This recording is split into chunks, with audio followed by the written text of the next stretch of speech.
Hello friends, welcome back to Infotainment English.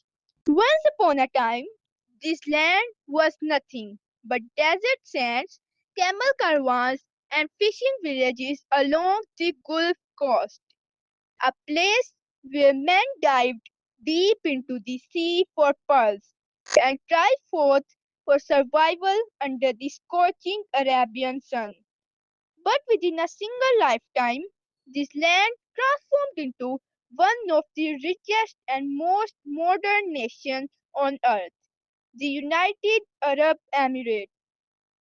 This is the story of visionaries, of sheikhs who turned sand into gold, and a federation that rose from the desert to stars. Welcome to Throne of Emirates, from desert tribes to a global power. For centuries, the coastline of today's UAE was known as Crucial Coast. It was a land of tribes. Al Nahyan of Abu Dhabi, Al Maktoum of Dubai, Al Qasimi of Sharjah, and Ras Al Khaimah, Al Nuaimi of Ajman, Al Mualla of Al Kaiwan, and Al Sharqi of Fujairah. Their lives revolved around pearl diving, fishing, camel herding, and small scale trade. But the sea also brought danger. Piracy flourished, and conflict with British and Portuguese traders were frequent. In 1820, the British signed treaties with local rulers to suppress piracy. From then on, the chiefdoms were collectively called the Crucial State. They were poor but fiercely independent, bound by tribal tradition and loyalty to Islam. By the 1930s, the pearl trade had collapsed due to the rise of Japanese cultured pearls and the Great Depression. Poverty gripped the coast, but beneath the sand lay a treasure that would change everything: oil. In 1958, oil was discovered in Abu Dhabi. By 1962, the first shipments left the coast. The tribal chiefdoms, once among the poorest communities in the world, were about to become some of the richest. In 1966, a new leader emerged, Sheikh Zayed bin Sultan Al Nahyan. He believed in using oil wealth for the people, not for personal luxury. Schools, hospitals, roads, electricity, and housing. He built a nation where once there had been only sand.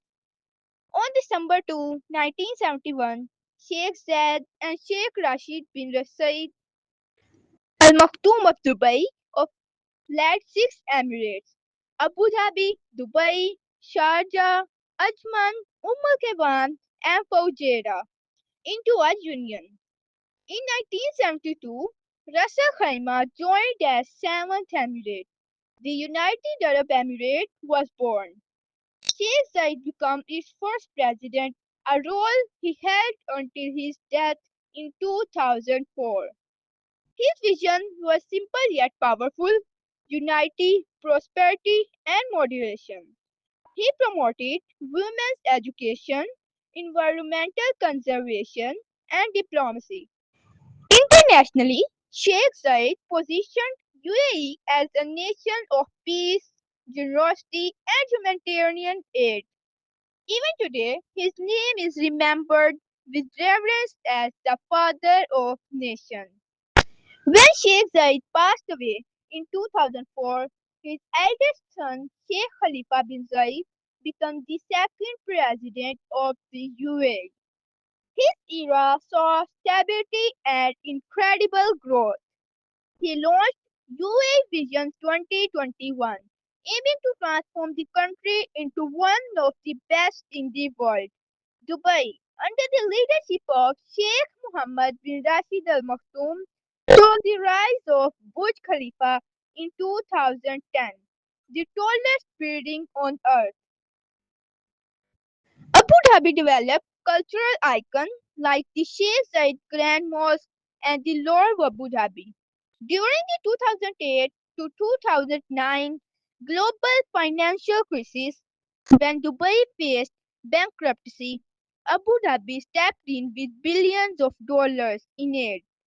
In gratitude, Burj Dubai was renamed Burj Khalifa.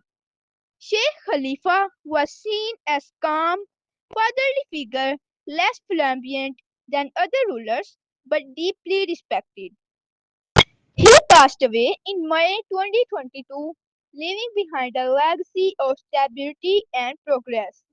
In 2022, Sheikh Mohammed bin Zayed Al Nahyan, widely known as MBZ, became the third president of the UAE. But long after that, he was already recognized as the most powerful man in the Federation. MBZ transformed the UAE into the military and a diplomatic powerhouse.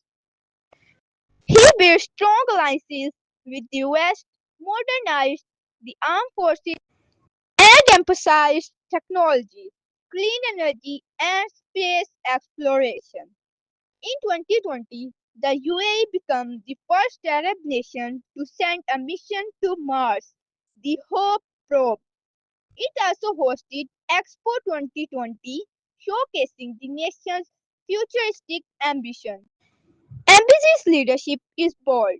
He signed the Abraham Accord in 2020, normalizing relations with Israel, a historic and controversial move. Domestically, he continues to push for diversification beyond oil, aiming for a knowledge-based economy. Today, the UAE is seen not just as a Gulf state, but as a global hub for finance, tourism, technology, and diplomacy.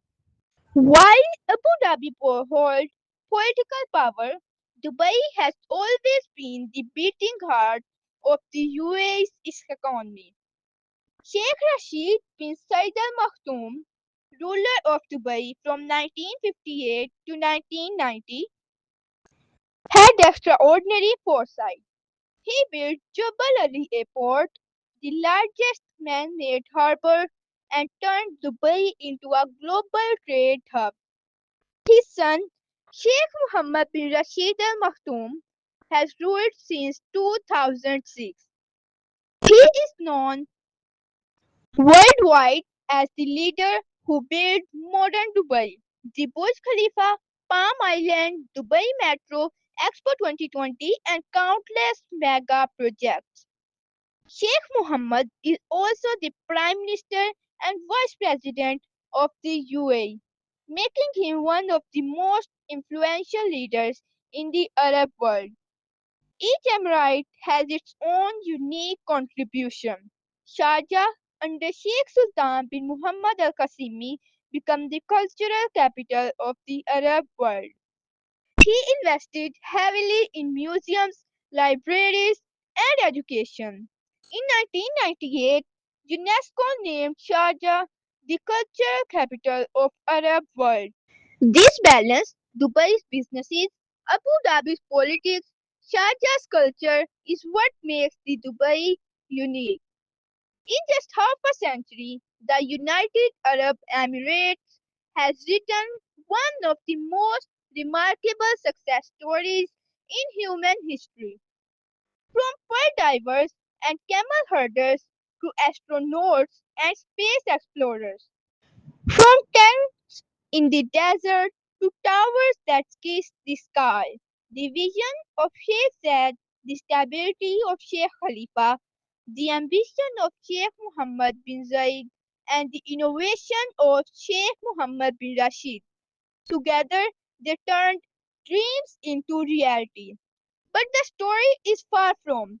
The question remains, can the US sustain extraordinary pace for progress in a rapidly changing world? Whatever the answer, one truth shines bright. The UAE has risen from the desert and its throne now reaches the stars. This was Infotainment English. If you enjoyed this journey through history, don't forget to like, share, and subscribe to Infotainment English for more amazing stories from around the world. Thank you for watching and see you in the next video.